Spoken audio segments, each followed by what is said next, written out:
हैं वो सरकारी कर्मचारी नहीं होते। इसी प्रकरण में जब हम आगे बढ़े, इससे पहले पिछले 15 सालों से आदरणीय श्री घनश्याम वर्मा जी बड़े पुराने समय से इस यात्रा में लगे हुए थे कि ढूंढें कि ऐसा क्या है कि इतने प्राकृतिक संसाधन होते हुए भी अपने देश में तरक्की नहीं हो रही। किसी टाइम पर आप कह रहे हो कि विकास हो गया है, लेकिन साथ ही साथ हर आदमी के घर से संपदा तो जा रही है। जिस टाइम पे हम कहते हैं कि देश गरीब था, उस टाइम पर तो गरीब से गरीब आदमी के घर की औरतों के पास भी सोना और चांदी खूब किलो में होता था। और आज जब हम कह रहे हैं कि संपदा आ गई है, तो आज हमारे पास कुछ भी नहीं और हमारी जमीन तक भी नीलाम हुई पड़ी है। और ना सिर्फ बिजनेसमैन की, बल्कि हर आदमी की, यानी जितने लोग यहां बैठे हैं, जितने लोग सुन रहे हैं, जितने लोग कहीं बैठे हैं, वो अपनी औकात से ज्यादा का ऋण लेकर के बैठे हैं। और कमाल की बात यह है कि जिसने ऋण दिया है उसने भी अपनी औकात से ज्यादा का ऋण दे रखा है। यानी कानूनन नीतिपूर्वक तो बात यह होनी चाहिए कि मेरे पास यदि 1000 रुपए हैं तो मैं ज्यादा से ज्यादा 1000 रुपए का लोन ही लोगों को दे सकता हूं। लेकिन बैंकों ने इस टाइप का नियम बनाया कि यदि मेरे पास 1000 करोड़ हैं तो मैं 10,000 करोड़ का तक का लोन दे सकता हूं। अब जब मेरे पास है ही नहीं वो पैसा, तो मैं वो दे कहां से रहा हूं।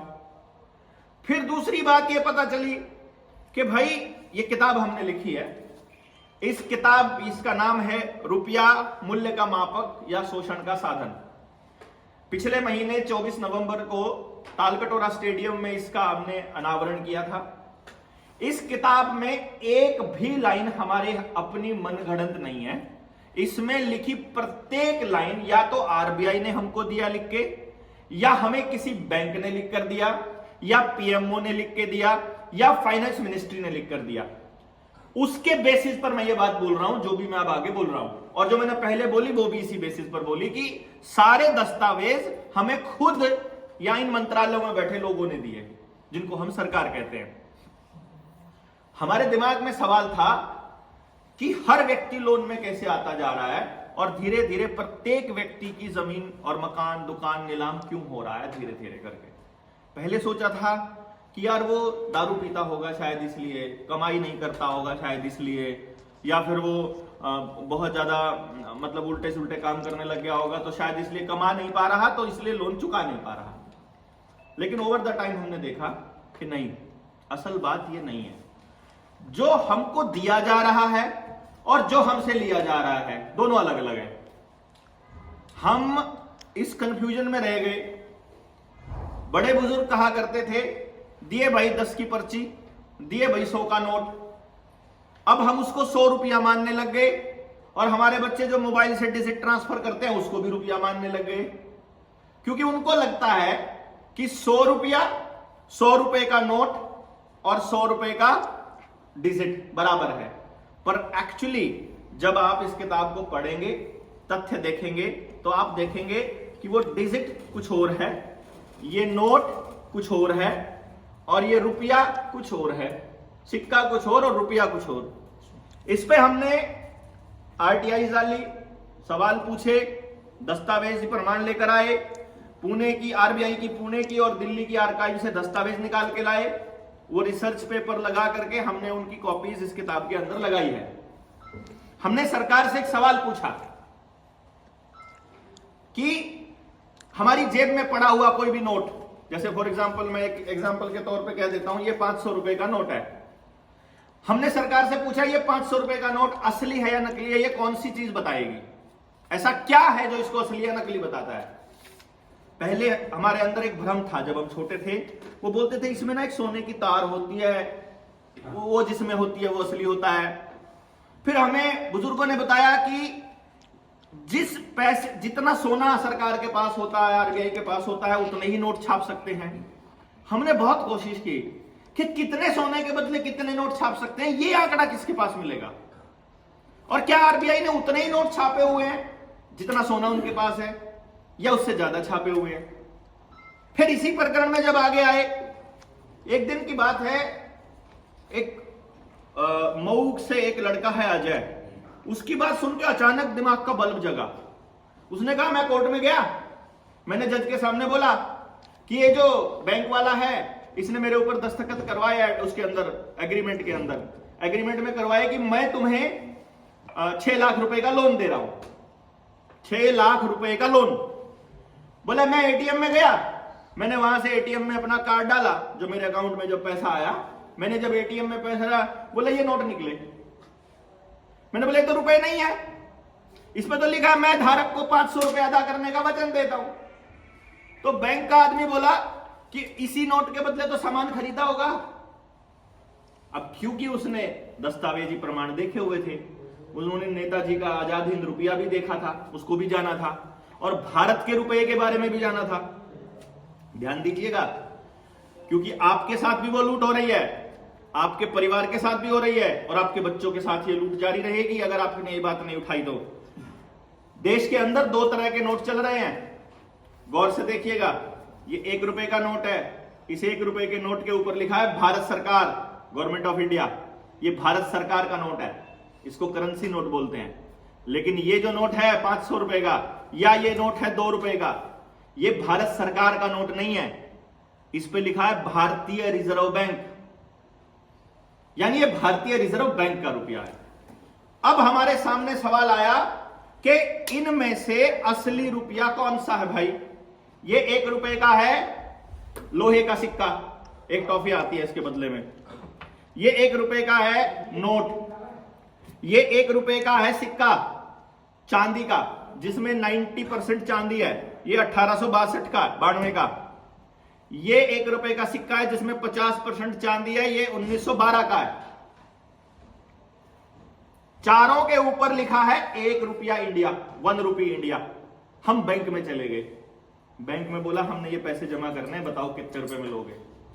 बैंक मैनेजर बोला 4 रुपए में लेंगे। मैंने बोला 4 रुपए में लोगे? ऐसा कैसे हो सकता है यार?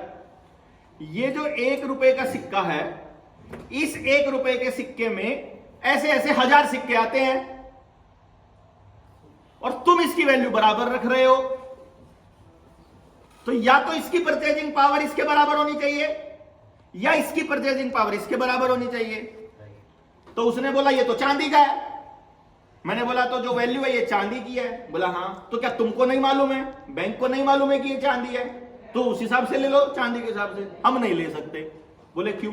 क्योंकि रुपया ये चांदी धातु नहीं होता। मैंने कहा ऐसे कैसे? वो बोले जी रुपया ऐसे नहीं होता। अब सोने का बट्टा है, चांदी का बट्टा है, लोहे का बट्टा। बोला कोई कम ज्यादा थोड़ी तोलेगा। 1 किलो का बट्टा है तो 1 किलो तो 1 किलो होता है, चाहे सोने का हो चाहे लोहे का हो। क्योंकि वो धातु किलो नहीं होती, वो वजन किलो होता है। बात समझ आ रहे? वजन किलो होता है, यानी कि जो मानक है, जैसे किलोग्राम किसी भी वस्तु के वजन का मापक है, लीटर किसी भी वस्तु के द्रव्यमान का मापक है, सेकंड या मिनट समय का मापक है, वैसे ही रुपया किसी वस्तु के मूल्य का मापक है। और जैसे बाकी के मापक होते हैं, वैसे ही मूल्य का मापक अगर रुपया है, उसका भी कोई ना कोई स्टैंडर्ड होगा, उसका कोई ना कोई मानक होगा, और वो मानक एक स्थिरांक होता है। वो स्थिरांक क्या है, इसको ढूंढने के लिए निकल पड़े। आरबीआई से पूछा, वो जो सवाल मैंने आपसे कहा था कि हमने आरबीआई से पूछ लिया कि बताओ असली रुपया कौन सा, नकली रुपया, तो हमको केवल इतना बता दो कि आपके हिसाब से आपकी डिक्शनरी में वैध रुपया कौन सा है। तो हमें वैध रुपए की डॉक्यूमेंट की सर्टिफाइड कॉपी दे दो। आरटीआई के जवाब में वित्त मंत्रालय कह रहा है, आरबीआई हमको कह रही है, हमारे पास वैध रुपए का कोई दस्तावेज उपलब्ध नहीं है। ये आपके पास ऑन रिकॉर्ड? अरे ये किताब में दिया है साहब। जितनी बातें बोल रहे हैं, एक लाइन भी हमारी अपनी नहीं है, ये सब कुछ डॉक्यूमेंटेड है। डॉक्यूमेंटेड है, इसलिए आपके बीच आए हैं। तो आरबीआई ने हमको कह दिया कि हमारे पास वैध रुपए का कोई दस्तावेज नहीं है। तो हमने पूछ लिया, इसका मतलब जितना रुपया है सारा अवैध है। वो बोले इस पे हम कुछ नहीं बोल सकते। सीआईसी में आरबीआई के जो डायरेक्टर हैं, उनकी लंबी क्लास लगी, 50-50 मिनट की क्लास लगती थी। पता चला,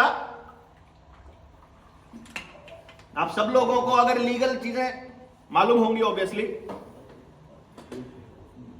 हमने उनसे पूछा, इसके अंदर दिया हुआ है, हमने उनसे पूछा कि क्या ये जो प्रॉमिस है, क्योंकि इसको प्रॉमिसरी नोट बोलते हैं, ये नोट तो आपने देखा ही होगा ना 5 रुपए का, ऐसा तो नहीं है कि आपने नहीं देखा, लेकिन आपने इसको कभी पढ़ा नहीं। गलती ये हुई, किसी ने नहीं पढ़ा।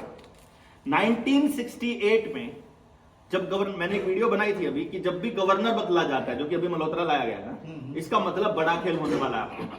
गवर्नर बदलने का मतलब ये होता है कि नया एक स्टेप पे अब आपके साथ ठगी होने वाले पूरे देश के साथ। जब 1968 में गवर्नर बदला गया, उस वक्त इस नोट के ऊपर जो गवर्नर का प्रॉमिस था वो ये कहता है, अगर आप इसे जूम करेंगे और लोगों को दिखाएंगे तो मैं इसे पढ़ूंगा। ये कहता है, I promise to pay the bearer on demand the sum of ₹5 at any office of issue. ये लिखा है इस 5 रुपए के नोट पर। हम इस 2 रुपए के नोट पर लिखा है, I promise to pay the bearer the sum of ₹2, यानी ये इसमें सिर्फ 2 रुपए, यानी इसमें ऑन डिमांड भी काट दिया और वो भी काट दिया। हमने आरबीआई से पूछ लिया, क्या आपको गवर्नर का प्रॉमिस बदलने की अथॉरिटी है? क्या यह प्रॉमिस बदलने से जो नया नोट है वो असली रह जाएगा?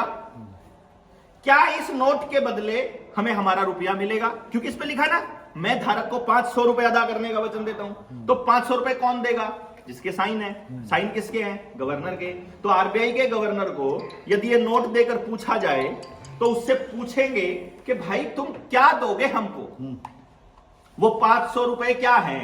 वो 500 रुपए ये वाला रुपये का सिक्का है, वो ये वाला नोट है, ये 50% चांदी वाला है, या 100% 90% चांदी वाला है? कौन से वाला रुपया है?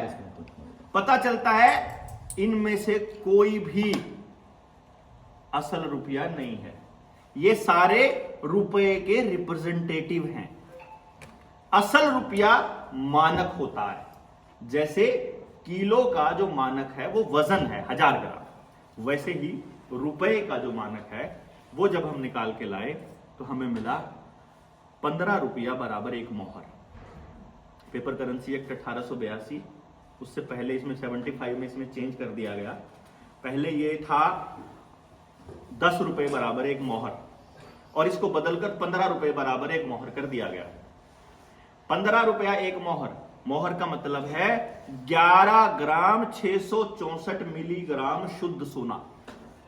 यानी अगर 1 रुपए की वैल्यू देखी जाए, भारत के 1 रुपए की वैल्यू देखी जाए, तो वो वैल्यू बनती है लगभग 777 मिलीग्राम सोना। अब वो 777 मिलीग्राम सोना, यानी कि जब हमारे हाथ में है और रुपया, जब हम कहें रुपया, रुपया माने मानक, मानक माने जैसे किलो माने वजन, किलो माने सोने का बट्टा या लोहे का बट्टा नहीं। ऐसे ही रुपए का मतलब ये नहीं कि आप डिजिट है या नोट है या ये सिक्का है, क्या है कोई फर्क नहीं पड़ता, बट रुपए का मतलब मानक है। और ये सिद्ध हो गया कि लीगल मनी का जो डॉक्यूमेंट था, हमें डायरेक्टर ने बोला कि हमारे पास लीगल मनी का डॉक्यूमेंट नहीं है, पर इत्तेफाक से क्या हुआ, हमें एक रिटायर्ड मतलब डायरेक्टर मिल गया आरबीआई का, आर्काइव का। उसने हमको बता दिया कि उस अलमारी में वहां कोने में ऊपर एक डॉक्यूमेंट रखा है, वो लीगल मनी का डॉक्यूमेंट है, मैंने अपने हाथों से रखा है। हमने जाकर के देखा तो हमारे पास वो दस्तावेज हाथ में लग गया। अब हमने बैंकों की क्लास लेनी शुरू करी। पहले तो हमने आवेदन लगाया, लगभग 2000 प्लस आवेदन तो मैं जानता हूं मेरी टीम ने पूरे इंडिया से, मतलब हमारी टीम जनता सरकार मोर्चा की पूरी टीम ने लगाया है, जिसमें हमने गवर्नर से किसी ने 2000 रुपए का नोट लगा के पूछा है, किसी ने 500 रुपए का नोट, कि हमें इस नोट के बदले में दूसरा नोट या सिक्के नहीं चाहिए, हमें हमारा रुपया चाहिए जो मानक कहता है भारत का कानून, भारत का कानून। I don't want reserve bank का कानून, भारत का कानून नहीं है। भारत के कानून के मुताबिक मुझे भारत का रुपया चाहिए इस 500 रुपए के नोट के बदले, क्योंकि इसमें लिखा है कि मैं धारक को 500 रुपए अदा करने का वचन देता हूं। आज तक आरबीआई से किसी भी बैंक से कॉल तो पक्का आई है कि सेटलमेंट कर लो, क्या चाहिए आपको बता दो, क्यों पंगा ले रखा है, अपनी एप्लीकेशन वापस ले लो, आपको डायरेक्टर साहब ने बुलाया है, आपको मैनेजर साहब ने बुलाया है, आपकी दिल्ली में वो है, हम आपकी ट्रेन की टिकट करा देंगे, आप इधर आकर रिसर्च कर लीजिए। वो सब तो हो गए, लेकिन किसी ने आज तक ये नहीं कहा कि तुम्हारी एप्लीकेशन गलत है, किसी ने ये नहीं कहा कि तुम्हारी एप्लीकेशन सही है, किसी ने ये नहीं कहा कि हमारे पास रुपया नहीं है, और किसी ने ये नहीं कहा कि ये पकड़ो ये रुपया। वो कह रहे तुम्हें क्या चाहिए, हमने कहा हमें रुपया चाहिए, बोले सिक्के चाहिए। मैंने कहा हमें नहीं पता, तुम जिसको रुपया कहते हो वो दे दो। वो दे ही नहीं रहे। फिर हमने बैंकों से कर्जा जो हमारा, जो दुनिया में किसानों की जमीन नीलाम कर रखी थी, फिर हमने आवेदन लगाया। आवेदन लगा करके हमने ये पूछ लिया कि भाई जो तुमने हमें कर्जे में दिया है वो पैसा तुम कहां से लाए थे, और क्या वो पैसा तुम्हारे पास था? क्योंकि हमने बैलेंस शीट देखी है बैंकों की। बैंकों की बैलेंस शीट में 95% से ज्यादा लोन जो बैंकों ने, उनके पास है ही नहीं। जैसे मैं आपको बताता हूं, आपने क्रेडिट कार्ड बनवाया, आपका क्रेडिट कार्ड बन गया, क्रेडिट कार्ड से आपने कर्जे पर अपने कच्चे खरीद लिए। जानबूझ के मैं ये शब्द इस्तेमाल करूं क्योंकि हमारे सबके कर्जे पे आ रहा था, ठीक है। हमने उस कर्जे पर सामान खरीद लिया। वो जो कर्जे पर आया, क्या वो जो जिसके बदले में जो डिजिट हमने ट्रांसफर किया क्रेडिट कार्ड से, क्या वो पैसा था कहीं पर? क्योंकि क्रेडिट कार्ड में क्रेडिट की लिमिट है। वो रुपया कहीं था क्या? नहीं था। लेकिन उन्होंने हमें कर्जा दे दिया कि 50 दिन में दे देना, और हमने 50 दिन बाद मेहनत की, चाहे हम अपने पशु बेच के लेकर आए हो पैसा, चाहे फसल बेच के लेकर आए हो, चाहे दिहाड़ी करके लाए हो, चाहे कुछ भी करके लाए हमने, क्योंकि जब हम भारत के लोग हैं, हम भारत का रुपया कमाते हैं। मैं रुपया कमाता हूं और बैंक नोट दे देता है। रुपए की वैल्यू 770 मिलीग्राम और बैंक नोट की वैल्यू कुछ भी नहीं। जब मेरे इस सिक्के के बदले में ये 1000 सिक्के मिलते हैं, सोचकर देखिए, जिस दिन बैंक में मैं ये एक सिक्का जमा कर दूं 1 रुपए में और मुझे वापस ये मिल जाए तो 1000 गुना की ठगी हो गई। 777 मिलीग्राम गोल्ड के हिसाब से जब मैं बैंक से कर्जा लेता हूं 1 रुपए का, तो सॉरी, जब मैं बैंक में जमा करता हूं 1 रुपया, तो उसका मतलब मैं कर रहा हूं 777 मिलीग्राम गोल्ड, और वो 777 मिलीग्राम गोल्ड मिलता है इन नोटों के लगभग 6300 रुपए के नोट के बराबर। यानी बैंक में पैसा जाना और आने के बीच में देश के प्रत्येक नागरिक के साथ आज 6300 गुना की ठगी हो रही है। Can you imagine? आपको 6000 गुना लूटा जा रहा है हर ट्रांजैक्शन पर। जो भी आप बैंक में कमाकर पैसा दे रहे हो उससे, जो भी आप इंस्टॉलमेंट जमा कर रहे हो उससे, जो भी आप अपने कर्जा का किस्त जमा कर रहे हो उससे। अब इस धांधली को अगर नहीं रोका गया, पूरा देश नीलाम होने वाला है। आज बता रहे हैं आपको, उस दौर में भी कभी नेताजी सुभाष चंद्र बोस ने बताया था कि ये ब्रिटिश रुपया इस भारत को खा जाएगा। आज फिर बता रहे हैं, आरबीआई के आरटीआई में हमने इसमें से दिया हुआ, उसके हवाले से मैं बोल रहा हूं।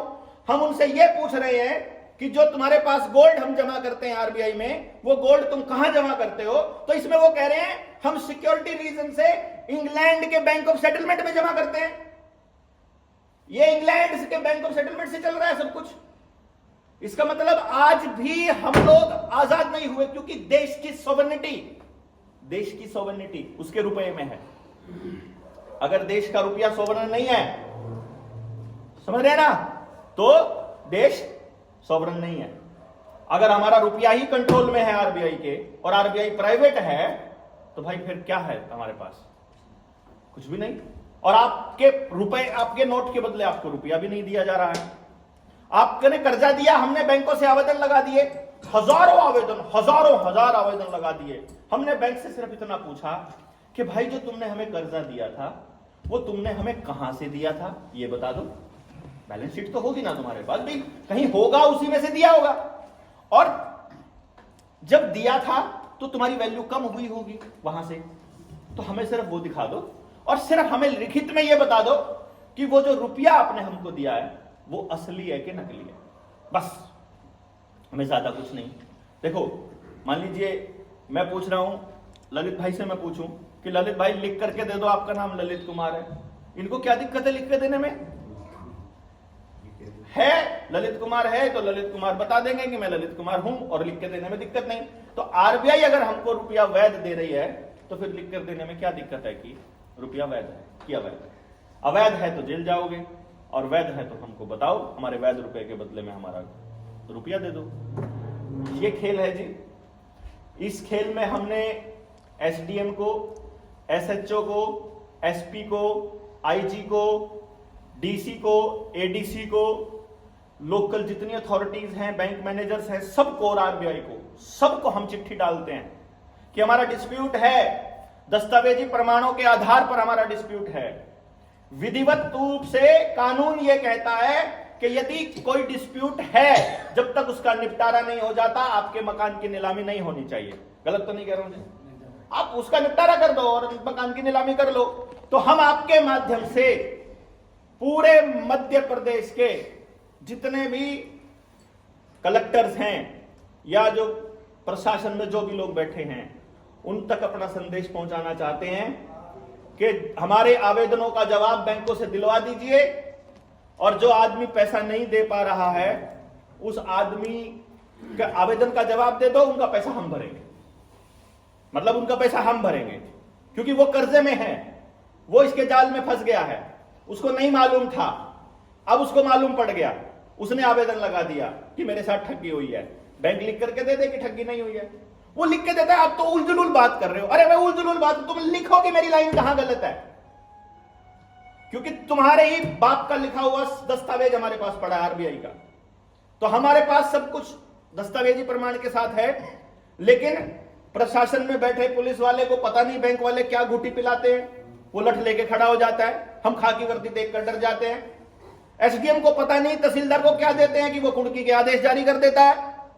पता नहीं एडीसी को वो क्या देता है, वो कहता है कि नहीं ये तो सरफेसी में तुम्हारा मकान नीलाम होगा, तुम्हारा घर से कुड़की हो जाएगा। हमारा रिक्वेस्ट ये है देश की जनता से और प्रशासन से, सबसे, कि अगर हम गलत हैं तो हमको फांसी होनी चाहिए कि हम देश के रुपए को, देश के बैंकों के नोट को नकली बता रहे हैं। इस बैंक नोट को हम नकली बता रहे हैं। क्यों जी? देशद्रोह का इस बात के ऊपर हमारे ऊपर मुकदमा होना चाहिए यदि हम गलत हैं तो, देश को भड़काने का या गलत काम करने का। परंतु यदि हम सही कह रहे हैं तो जितनी नीलामियां आज तक हुई हैं सबके मकान वापस होने चाहिए, और आगे की नीलामी ऑन द स्पॉट रुकनी चाहिए कि जब तक बैंक अपनी कार्य प्रणाली ठीक नहीं करते और जवाब नहीं देते तब तक ये चीज नहीं होगी। ये हम आप लोगों के जरिए बताना चाहते हैं। और इसमें बहुत सारी चीजें हैं, लगभग 2-3 घंटे की बात है जो रख सकते हैं। मोटे तौर पर यही है। आप कोई सवाल पूछना चाहते हो